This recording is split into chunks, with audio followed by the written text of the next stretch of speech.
Bom, eu queria passar a palavra ao Marcos André Carvalho, que já nos premiou outras vezes aí com apresentações ótimas aí sobre o tema. Bom dia. Queria agradecer ao Nassif mais uma vez. É a segunda vez que eu participo do Brasilianas, e dessa vez especial, porque estou aqui com companheiros de luta, como posso considerar assim. O Danilo, que tem status de ministro, né? Eu sempre brinco que o SESC São Paulo é o Ministério da Cultura, tem um peso importante na política cultural de São Paulo, mas no norteamento também da política cultural brasileira, com o seu caráter inovador e toda a sua dedicação e da sua equipe. Luciane, que tem, dentro do banco, feito um trabalho há anos, há quase 10 anos, né, Luciane, na frente da área de patrocínio para a cultura, de sensibilização do banco para a importância da economia criativa como eixo de desenvolvimento do Brasil. Nassif, que é um farol, sempre trazendo, também é um militante, trazendo pessoas para elucidar esse tema tão complexo, sobre o que é a economia criativa e por que o Brasil ainda precisa despertar para um tema que no mundo já é senso comum há quase 20 anos em diversos países, né? E Cláudia Leitão, que foi uma parceira quando eu trabalhava no governo do Rio, na Secretaria de Estado de Cultura do Rio. Nós trabalhamos juntos quando ela era secretária, e herdar uma secretaria estruturada pela Cláudia, com seu poder de formulação de políticas, foi, com certeza, um dos grandes estímulos para que eu aceitasse o convite da ministra Marta Suplicy, e fiquei muito orgulhoso quando ela disse também que, para ela, era um conforto saber que tinha uma pessoa que acreditava nos mesmos princípios e que ia tocar a bandeira que ela fincou, tão bem fincada na hora da fundação da Secretaria Nacional de Economia Criativa, que tem 3 anos somente. Isso é muito impressionante, porque é uma secretaria muito recente. Eu estou completando 1 ano como secretário agora, semana que vem. E outro dia eu tive com o ministro da Cultura do Reino Unido, e ele, que é um filho de um paquistanês, e ele me comentou que, antes dele ser ministro da Cultura, ele era o ministro do Tesouro Nacional. Então é isso que eu digo. Quando o Brasil perceber hoje a centralidade desses setores, a centralidade econômica, que a cultura deixa de ser a cereja do bolo, como no Brasil, né, aquela questão do lazer, do tempo livre, para ser o fermento do bolo, quando se coloca um ministro do Tesouro Nacional para cuidar dos setores culturais. É esse pensamento. E nós temos tido uma grande dificuldade de explicar para a população brasileira o que é a economia da cultura, o que é a economia criativa. E eu acho porque a discussão, na verdade, tem que começar, na verdade, sobre a discussão da era do conhecimento. O impacto econômico do crescimento desses setores está atrelado a uma nova sociedade, que é uma sociedade que está vivendo um momento raríssimo.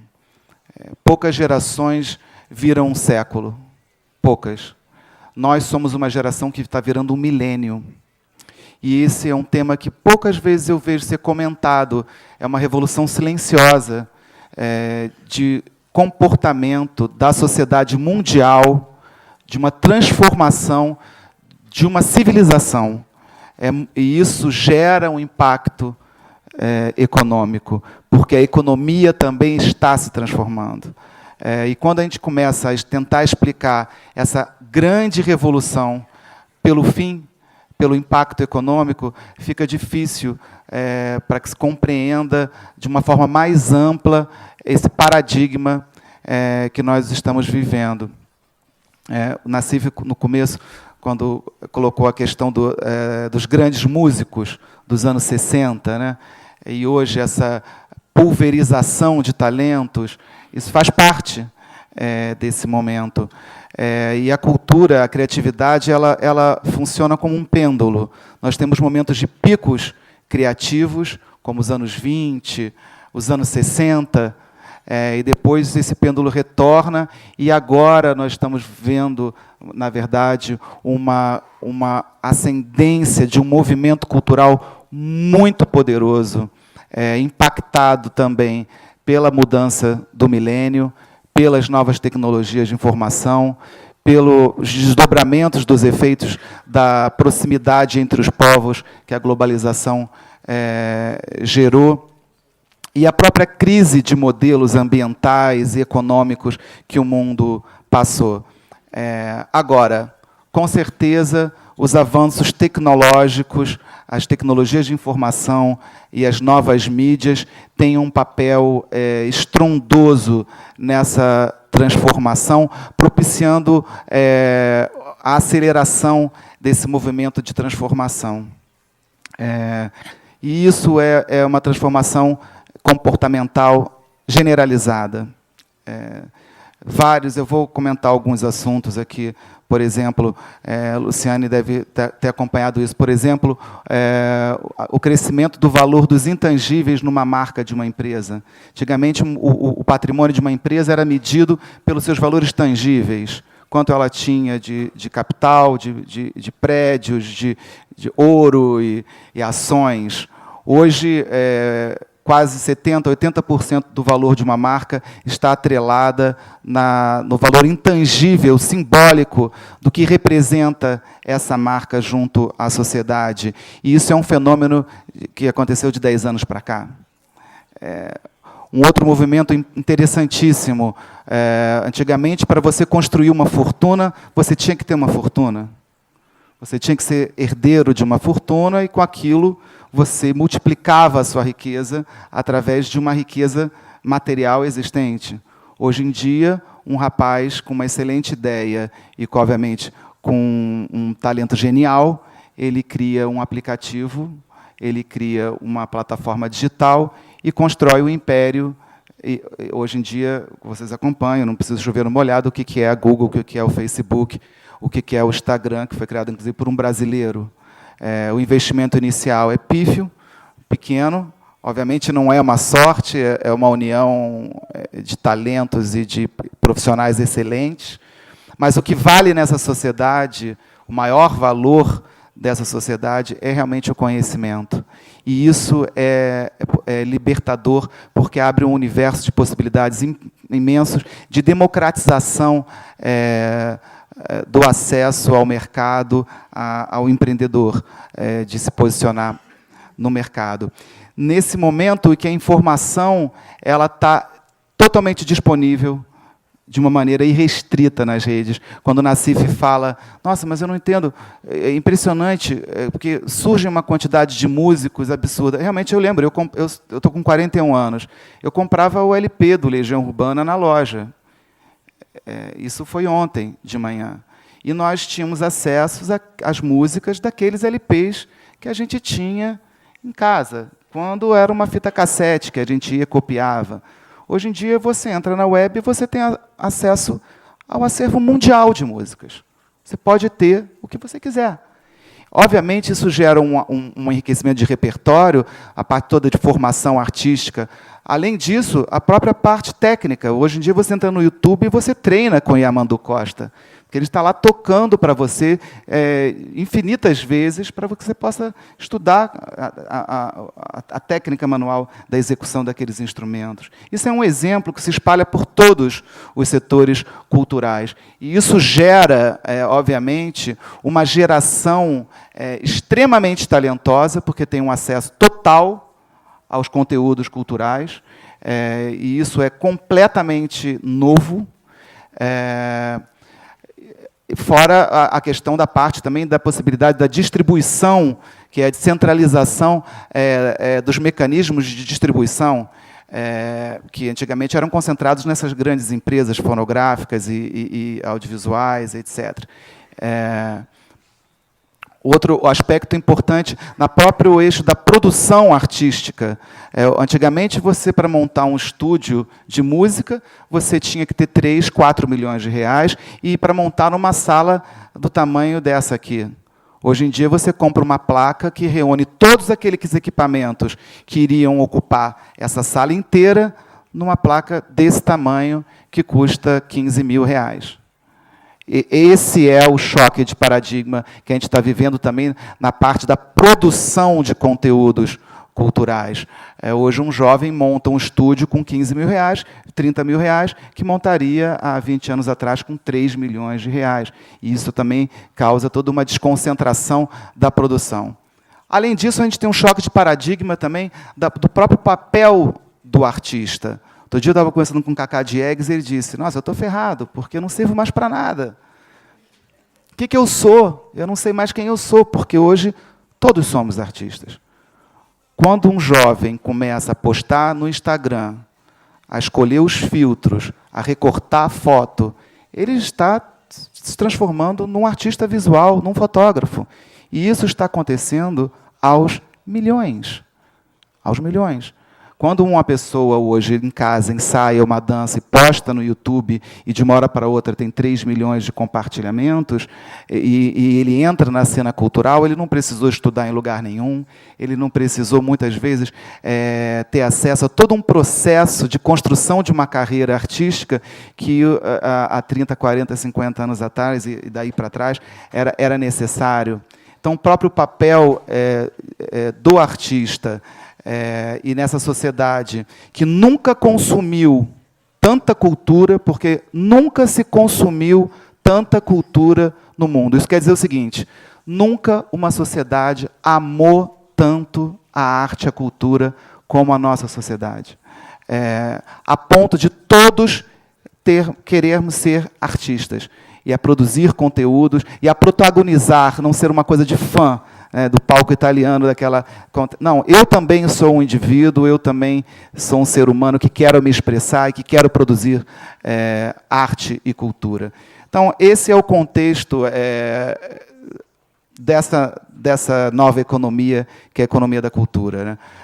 Obviamente, o Reino Unido, a Austrália, que foi a pioneira, depois o Reino Unido, e hoje em dia a Coreia do Sul, a China, que tem hoje um plano um planejamento estratégico de 30 anos para transformar o Made in China no Creating China.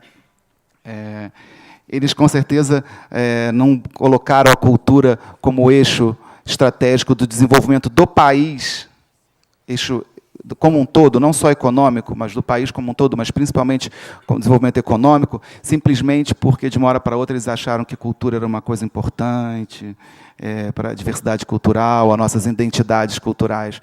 Obviamente, eles fizeram isso por causa das análises econômicas do crescimento exponencial desses setores, a ponto de eles reunidos serem chamados da nova economia. A economia do terceiro milênio. Você sabe que foram setores que não tiveram retração na crise mundial, pelo contrário, continuaram crescendo. Eles fizeram nas pesquisas, identificaram que um grupo de setores estavam apresentando um crescimento muito superior aos outros, e não conseguiam entender porque, por exemplo, o turismo cultural, a gastronomia, o design e, ao mesmo tempo, as artes plásticas e as belas artes, a música, o teatro e a dança. Ao final da conta, eles começaram a entender o que alinhavava, o que unia esses setores. E o que, no final, a percepção é que unia esses setores era o ato criativo. Quer dizer, a inovação criativa que agrega valor a produtos e serviços estava presente em todos esses setores. Hoje, a gente tem percebido, 20 anos depois, uma percepção muito forte dos ministérios, os ministérios do desenvolvimento, do turismo, da educação e da ciência e tecnologia, vêm procurar a Secretaria da Economia Criativa, em especial, o Ministério da Cultura, mas principalmente a Secretaria da Economia Criativa, para que nós, pedindo que nós expliquemos para eles qual é esse novo cenário, para que eles possam reposicionar as políticas culturais, as políticas públicas, desses ministérios, nesse novo cenário econômico e social do mundo. A gente, nesse momento, estabeleceu parcerias com o Ministério do Desenvolvimento Econômico, para a parte toda de desoneração de importações para os setores criativos. Estamos agora junto da Câmara de Comércio Exterior, a CAMEX, para incluir itens estratégicos de desoneração de importação, a parte também de facilitação do trânsito aduaneiro de produtos culturais brasileiros. Então, o MDIC tem sido... E também uma política de desenvolvimento de arranjos produtivos locais intensivos em cultura. Hoje, pela primeira vez, o Ministério da Cultura trabalha em parceria com o MDIC, com o Ministério do Desenvolvimento, por exemplo. Nós estamos agora realizando, através da USP, 27 planejamentos estratégicos de 27 APLs no Brasil, intensivos em cultura. Então, é justamente o Ministério do Desenvolvimento entendendo a importância dos APLs intensivos em cultura para o desenvolvimento local, né? O Ministério da Ciência e Tecnologia, então, nós também assinamos um termo de parceria muito importante com eles para a criação de centros vocacionais tecnológicos. Nós temos um apagão também de mão de obra nos setores das indústrias criativas, né? É uma mão de obra muito qualificada. Hoje são setores, inclusive, que são melhor remunerados, né, por isso, mas tem que ter um investimento muito forte em formação. E também estamos discutindo, junto à FINEP, a criação de uma linha Inova Cultura, voltada para investimento e inovação, que pode suprir justamente esse investimento que o Luciane falou, tão importante no desenvolvimento, né, etapa inicial de desenvolvimento dos projetos. O Ministério do Turismo também, a gente agora está praticamente em vias de assinar um termo para a construção de uma política de turismo cultural brasileiro, porque é impressionante, mas isso houve uma política muito forte de investimento nos nossos estereótipos, nas nossas festas populares, nas praias, no nosso patrimônio natural, mas ainda temos que construir no Brasil uma estratégia de investimento nas cidades criativas, no turismo da experiência, no turismo cultural, e o Ministério da Cultura e a Secretaria da Economia Criativa têm sido um parceiro muito importante do Ministério do Turismo para trazer as experiências internacionais bem-sucedidas na construção de políticas de turismo cultural. Bom, eu tenho muita coisa para falar, não sei como é que está o tempo aqui. Deixa eu ver. 13? Está na metade, então dá para ainda falar.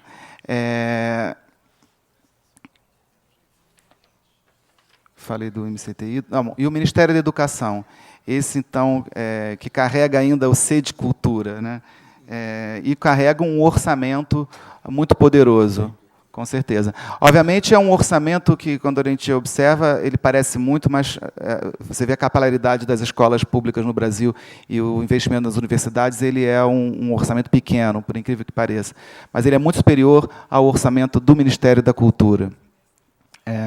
Nós assinamos um acordo ainda com o ministro Mercadante para a construção de um programa, que é um programa que eu acredito que é também muito poderoso de transformação das universidades, que se chama Mais Cultura nas Universidades. Ele é um edital que esse ano prevê 20 milhões, é um recurso pequeno, mas ele tem a possibilidade de ser ampliado até 100 milhões, que é um projeto de demanda espontânea dos institutos federais e das universidades públicas, Mais Cultura nas Universidades. Então, o que é isso? A universidade ou o Instituto Federal, ele pensa um projeto de cultura dentro do seu campus. Isso pode ser a construção de um equipamento cultural, ou pode ser a construção de uma disciplina de formação de competências para a economia criativa, ou linhas de pesquisa para os setores culturais, os setores da economia criativa. Então, essas universidades e institutos federais de educação, eles encaminham projetos para o Ministério da Cultura que vão ser apoiados com recursos do MEC. Então, isso já é um fato novo muito importante. Outra atividade importantíssima que o Ministério da Educação tem feito com a cultura é a inserção de atividades culturais nas escolas públicas, através de um programa chamado Mais Cultura nas Escolas, onde 4.000 escolas brasileiras, ainda é pouco para o número total, hoje recebem atividades culturais dentro das escolas, muitas delas executadas por pontos de cultura, que são grupos locais, produtores de cultura, que passam a fazer parte do universo escolar. E isso também é uma revolução. O que a gente tem feito de uma forma muito sistemática com o Ministério da Educação, forçando o Ministério a perceber que, nessa era do conhecimento, nós temos que agregar todo tipo de conhecimento e que muitos deles estão além do conhecimento acadêmico. É o conhecimento também das ruas, das competências técnicas, por exemplo, também, que não são as atividades de graduação e pós-graduação. Uma outra parceria com o MEC, importantíssima, que a gente acabou de fazer, é o programa Conexão Cultura Brasil. Esse programa, eu queria chamar uma atenção muito grande de vocês para eles. Ele é um edital, são 2 editais no momento que estão abertos, com recursos do MEC e do MINC, mas prioritariamente do MEC. E ele é um edital que aponta para um novo conceito de edital, porque ele é um edital que poderia ser fragmentado em 20 editais, e a gente resolveu inovar e reunir o conteúdo de 20 editais num edital só. Isso causa um problema enorme de comunicação, porque as pessoas têm dificuldade de entender o que é esse edital, o que é esse programa, esses editais, mas a gente acredita que um dos caráteres dessa revolução da era do conhecimento e do impacto disso nos setores, nas profissões, é justamente o fim, a dissolução das barreiras entre os setores. Vocês sabem, tem uma pesquisa que diz que mais da metade das maiores profissões do futuro ainda não foram criadas. Estão sendo, nesse momento, criadas. E são profissões que, inclusive, desconstroem o próprio sentido do que é uma profissão, porque são profissões múltiplas, que exigem múltiplos talentos. E o próprio caráter do novo profissional não é mais um profissional que trabalha num setor só. Isso é importante. Então, esse edital, ele trabalha em esse programa, ele trabalha em 2 eixos fundamentais nessa era do conhecimento. Um deles é a troca de conhecimento dentro do país e do país com o mundo. A gente hoje o que vale é o que se conhece. Então, você criar um programa nacional que fortaleça, que estimule uma troca exaustiva de conhecimento, ele é um programa estratégico. Hoje nós temos 4 milhões de reais para o programa Conexão, para o edital Conexão Cultura Brasil Intercâmbios. E esse valor vai ser ampliado no ano que vem com recursos do MEC para 40 milhões de reais. O que é esse programa, esse edital Conexão Cultura Brasil Intercâmbios? Esse programa vai promover o trânsito de 400 brasileiros de novembro a março e de 4.000 brasileiros de abril a março de 2016, na segunda etapa. E esse trânsito é justamente para troca de conhecimentos. Então, qualquer brasileiro, um brasileiro da Amazônia, vai poder escolher, obviamente, dos setores culturais, né, que nós estamos falando. Isso foi uma provocação em relação ao Ciências Sem Fronteiras.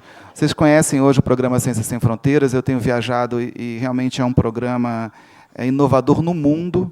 Tenho conversado com reitores e com estudantes até de outros países, e é um programa realmente invejado mundialmente. Só que ele é um programa restrito para áreas de exatas. Então, isso gerou uma grande ansiedade dos estudantes das áreas de humanas, e o Ministério da Cultura, obviamente, não incorpora todos os setores das humanas, mas incorpora boa parte deles.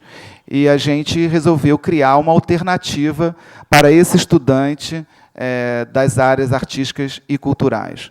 Então, na verdade, esse edital ele começou, na verdade, para suprir essa demanda desses estudantes. Depois nós começamos a perceber que nós não podíamos criar na área cultural um programa que focasse somente na troca de conhecimento acadêmica de graduação e pós-graduação. Isso pode fazer sentido no universo das ciências exatas, mas no universo da cultura, o eixo da academia de graduação e pós-graduação, ele é um dos eixos, mas nós temos também as formações técnicas. Por exemplo, um gestor de museu, um diretor de um museu brasileiro pode fazer um estágio no museu em Londres, por exemplo. Ou então, um músico brasileiro, um violinista, pode fazer um estágio, um processo de formação artística numa orquestra em qualquer país do mundo. E isso não se dá em nível de graduação e pós-graduação. Então, imediatamente incorporamos também o eixo de formação técnica. Depois pensamos também na parte da formação artística, e isso se dá em todos os níveis. Por exemplo, uma residência artística, um artista morando na casa de outro, dentro de um coletivo de um outro, ele também está trocando conhecimentos. Então, incorporamos também esse outro eixo da formação artística.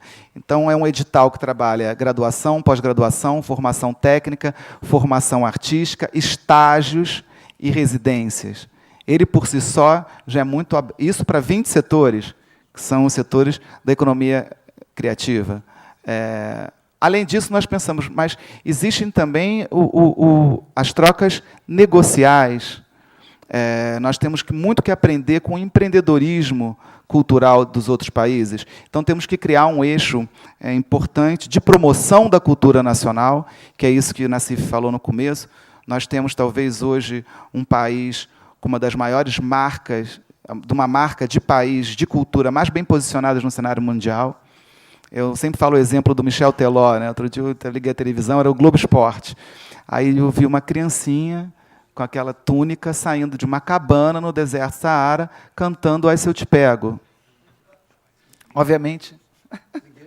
Ninguém é perfeito. Fala, isso não se dá simplesmente pelo mérito do Michel Teló, obviamente, e a força também do que uma sanfona tem, né, que o forró brasileiro tem, mas, obviamente, isso demonstra a ânsia que o mundo hoje tem de consumir a cultura brasileira. E isso não é somente os produtos culturais brasileiros, que são geniais devido à nossa diversidade cultural, que é uma das mais ricas do mundo, mas isso se dá para que eles querem, na verdade, através do consumo dos nossos produtos culturais, incorporar a essência do que é ser brasileiro. É isso que o mundo quer. E, ao mesmo tempo, o Brasil não entrega. Você vê os índices. Hoje eu posso falar isso, eu estou dentro do governo, mas a gente tem que fazer essa autocrítica.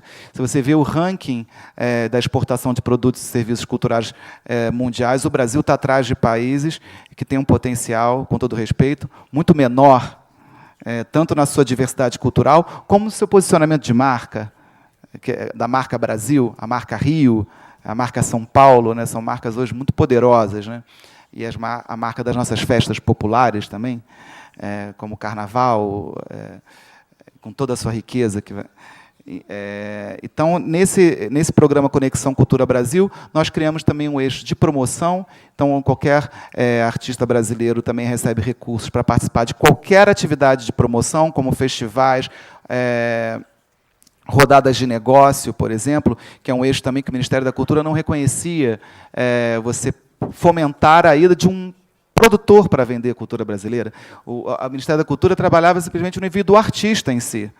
Mas hoje em dia, a gente sabe hoje, entende hoje, e inserimos na política também o fomento ao empreendedor e ao produtor cultural, ao empresário cultural, reconhecendo que ele é um eixo fundamental nessa cadeia. Então, esse edital também possibilita a ida de produtores, curadores, empreendedores, empresários para participar de feiras de negócios, rodadas de negócios no exterior.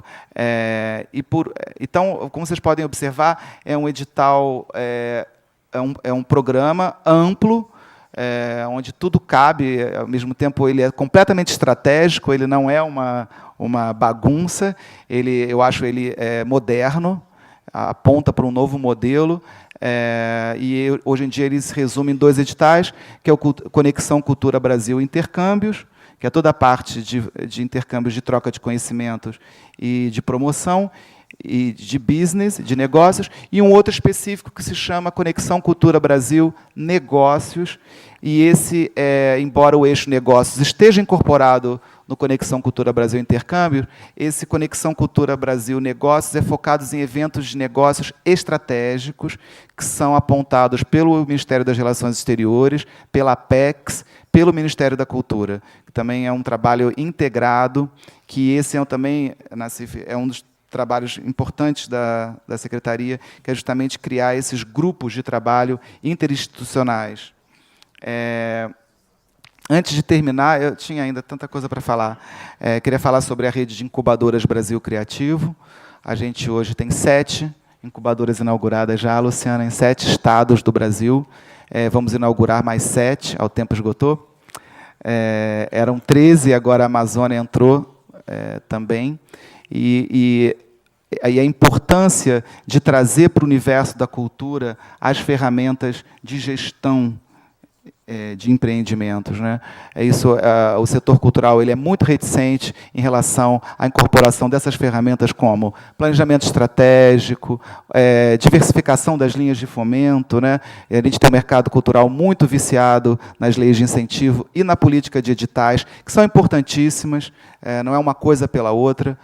Em relação à lei de incentivo, respondendo a Luciane, a gente está na etapa final da aprovação do Procultura, que é a nova Lei Rouanet, ela está sendo encaminhada para o Senado. A ministra Marta Suplicy acredita e tem trabalhado intensivamente para isso. Ela será aprovada até o final do ano. Ela, obviamente, sofreu várias emendas, ela está um pouco transformada, mas já é um avanço, porque garante-se ali a distribuição regional dos recursos da Lei Rouanet, e também parte desse dinheiro incentivado será encaminhado também para o Fundo Nacional de Cultura, que também foi aprovado. Na gestão da ministra Marta, a gente teve aprovação, muito pela sua experiência no Senado e no Congresso, de diversas leis que estavam empacadas, importantíssimas, como o Vale Cultura, que também é uma revolução, tanto no acesso ao consumo cultural, como na injeção de um recurso no mercado. Você sabe que o teto aprovado na lei do Vale Cultura são de 25 bilhões ano de incentivo que as empresas terão para fornecer o cartão de R$50 cumulativos, né? Então, são R$600 por ano que o trabalhador tem para consumir cultura. E também a aprovação do Sistema Nacional de Cultura, que instituiu o Fundo Nacional de Cultura, isso também foi agora a conquista da gestão Marta esse ano.